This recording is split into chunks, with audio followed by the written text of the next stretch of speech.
Bismillahirrahmanirrahim. Assalamualaikum warahmatullahi wabarakatuh. Bagaimana kabarnya anak-anak hari ini? Mudah-mudahan anak-anakku semuanya hari ini dalam keadaan sehat walafiat. Kita lanjutkan belajarnya. Ini pelajaran akidah akhlak. Untuk hari ini kita akan belajar 2 materi sekaligus karena keterbatasan waktu. Jadi Pak Guru menyampaikan 2 materi sekaligus. Untuk materi yang pertama adalah Asmaul Husna dan yang kedua adalah iman kepada kitab-kitab Allah. Kita lanjutkan untuk Asmaul Husna. Yang akan kita pelajari untuk materi Asmaul Husna ini yang pertama adalah pengertiannya, dan ada 3 Asmaul Husna yang akan kita pelajari hari ini atau di materi pelajaran ini. Asmaul Husna yang pertama adalah Al-Malik, yang kedua adalah Al-Aziz, dan yang ketiga adalah Al-Quddus. Dari ketiga Asmaul Husna ini kita akan mengetahui cara meneladani sifat Allah berdasarkan 3 Asmaul Husna, Al-Malik, Al-Aziz, dan Al-Quddus. Langsung saja kita masuk ke materi pelajaran. Yang pertama mengenai pengertian Asmaul Husna. Apakah Asmaul Husna itu?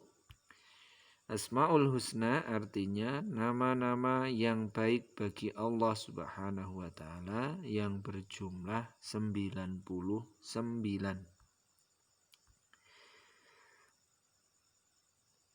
Yang pertama ini untuk Asmaul Husna Al-Malik. Al-Malik artinya yang maha merajai.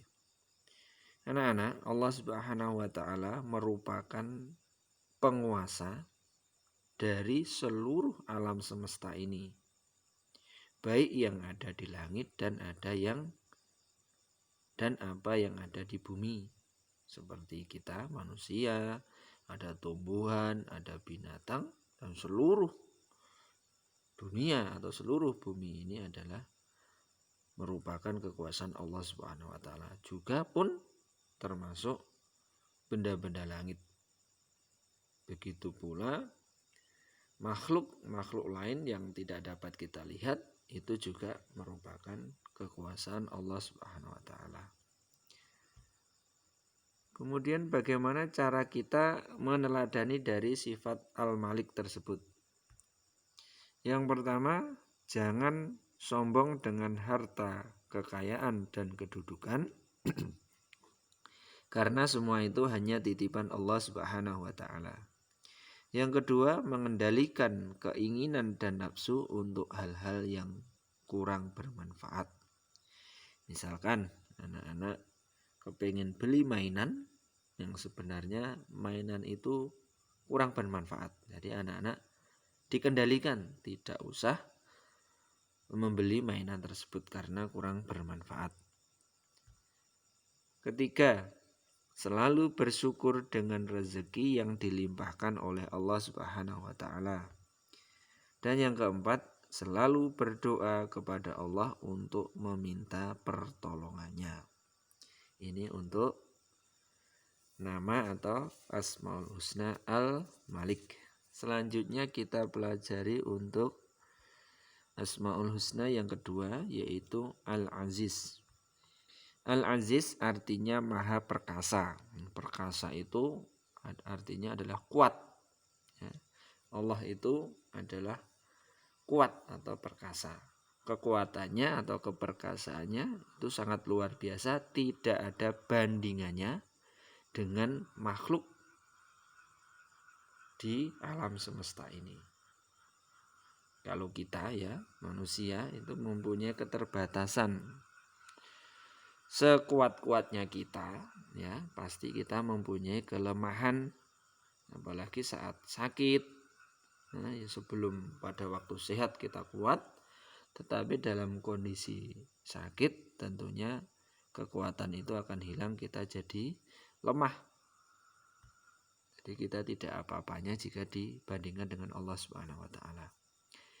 Bagaimana cara meneladani sifat Al-Aziz?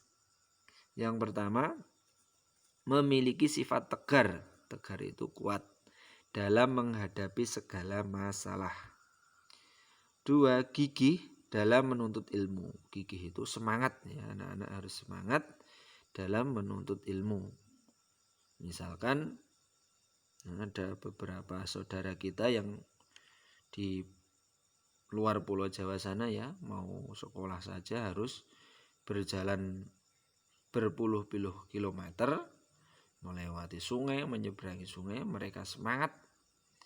Dan sekarang dalam kondisi pandemi seperti ini, meskipun anak-anak mungkin sudah bosan belajar di rumahnya, anak-anak harus tetap semangat dalam menuntut ilmu, karena ini meneladani dari sifat Allah Al-Aziz tadi. Kemudian juga dalam menjalankan perintahnya, mengerjakan sholat, puasa, dan sebagainya. Kemudian menjauhi larangannya, durhaka kepada orang tua, berkata kotor, dan sebagainya. Kemudian juga dalam menghadapi musibah yang datang. Cara meneladani yang ketiga yaitu pantang menyerah atau tidak mudah putus asa dalam menghadapi ujian dari Allah Subhanahu wa taala. Lanjut, materi untuk Asmaul Husna yang ketiga yaitu Al-Quddus. Al-Quddus artinya yang maha suci. Ya, Allah Subhanahu wa taala itu maha suci. Karena Allah itu terhindar dari kekurangan dan kelemahan. Berbeda dengan manusia. Manusia, sekali lagi, itu mempunyai keterbatasan, mempunyai kekurangan, dan mempunyai kelemahan. Lanjut, cara meneladani sifat Al-Quddus. Yang pertama, menyucikan hati dengan berbuat baik kepada orang lain, ya. Nabi mengajarkan dalam hadisnya, sebaik-baiknya manusia adalah yang bermanfaat bagi orang lain. Mari kita berbuat baik kepada orang lain agar hati kita suci. Yang kedua, rajin melaksanakan sholat tepat waktu untuk membersihkan hati dari kemunafikan dan riya. Ayo anak-anak yang sholatnya suka diundur-undur, mulai sekarang sholatnya harus tepat waktu.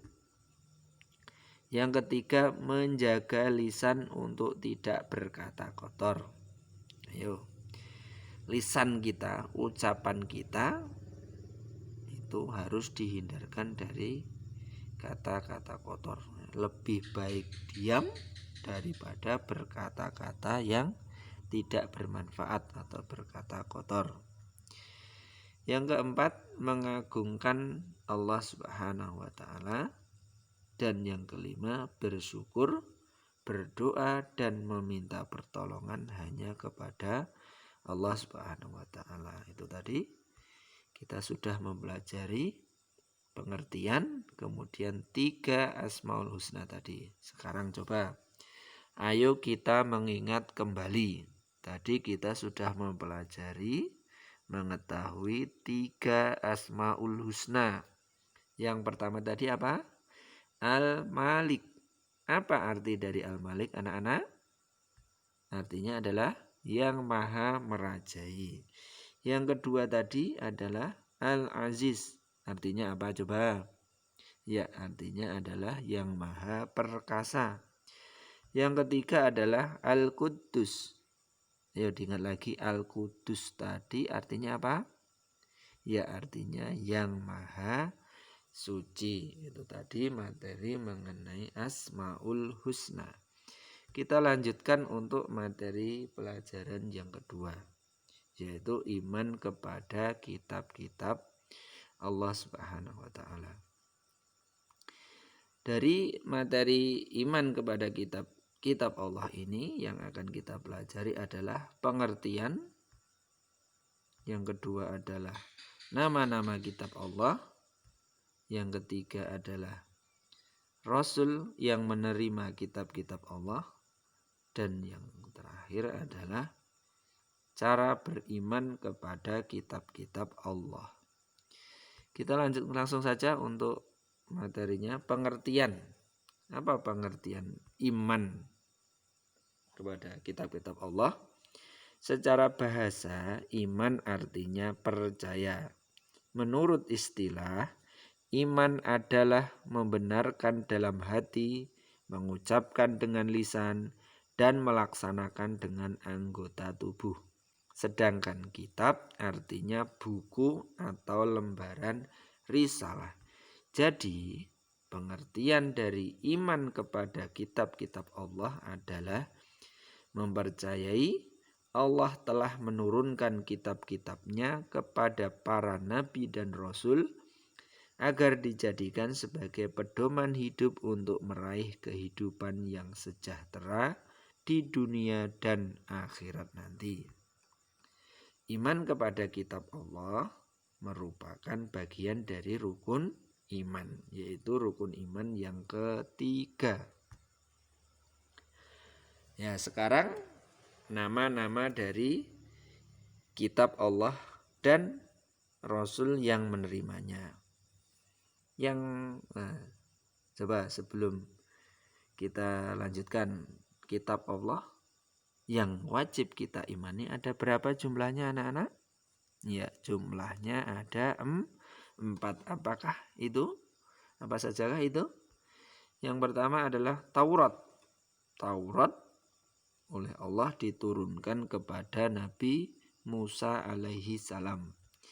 Yang kedua adalah Zabur, diturunkan kepada Nabi Daud alaihi salam. Yang ketiga kitab Injil diturunkan kepada Nabi Isa alaihi salam. Dan yang terakhir yaitu kitab kita yang sebagai pedoman umat Islam adalah Al-Quran yang diturunkan kepada Rasulullah Nabi Muhammad Sallallahu Alaihi Wasallam. Selain keempat kitab tersebut di atas, Allah Subhanahu Wa Taala juga menurunkan lembaran-lembaran atau suhuf yang diturunkan kepada para nabi yang lain, seperti suhuf Ibrahim alaihissalam, suhuf Adam alaihissalam, dan nabi-nabi lainnya. Cara beriman kepada kitab-kitab Allah Subhanahu wa taala. Bagaimana caranya kita mengimani kitab-kitab Allah? Yang pertama, mempercayai bahwa kitab-kitab tersebut datangnya dari Allah Subhanahu wa taala. Taurat, Zabur, Injil, dan Al-Quran itu merupakan kitab yang datangnya dari Allah Subhanahu wa taala. Yang kedua, mempercayai nama-nama kitab tersebut yang dijelaskan dalam Al-Quran. 4 kitab tadi di atas. Yang ketiga, membenarkan berita-berita tentang kitab-kitab terdahulu di dalam Al-Quran. Jadi di dalam Al-Quran itu disebutkan atau dijelaskan berita-berita tentang kitab-kitab sebelumnya. Yang keempat, mengamalkan hukum-hukum Al-Quran. Yang kelima, meyakini bahwa Al-Quran adalah penyempurna kitab-kitab Allah yang terdahulu dan tidak akan ada lagi kitab setelah Al-Quran. Nah, mari kita mencoba. Kita ingat kembali. Tadi kita sudah mempelajari tentang siapa nama nabi penerima kitab dan kitab yang diturunkan oleh Allah. Coba dari atas, Nabi Muhammad SAW itu menerima kitab apa anak-anak? Coba kita tarik garis, kita lihat. Nabi Muhammad SAW itu menerima kitab Al-Quran. Yang kedua, Nabi Isa alaihissalam. Ayo coba diingat, Nabi Isa tadi menerima kitab apa ya? Oh ya, Injil. Yang ketiga, Nabi Musa alaihissalam menerima kitab apa? Nabi Musa itu menerima kitab Taurat. Dan yang terakhir, Nabi Daud alaihissalam menerima kitab Zabur. Itu tadi demikian pelajaran yang disampaikan oleh Pak Guru. Nanti anak-anak bisa mengulas kembali, membaca buku paket akidah akhlaknya, yaitu materi tentang Asmaul Husna, itu mulai dari halaman 19 sampai 24. Kalau untuk iman kepada kitab-kitab Allah itu di buku paket halaman 31 sampai dengan 36. Nanti anak-anak bisa membaca kembali, mengulas kembali, dan setelah itu anak-anak bisa mengerjakan latihan soal. Demikian pelajaran hari ini. Anak-anak, pesan dari Pak Guru, tetap semangat belajar dari rumah, jaga kesehatan. Mudah-mudahan anak-anak selalu dalam lindungan Allah Subhanahu wa taala. See you next time. Bye bye. Wassalamualaikum warahmatullahi wabarakatuh.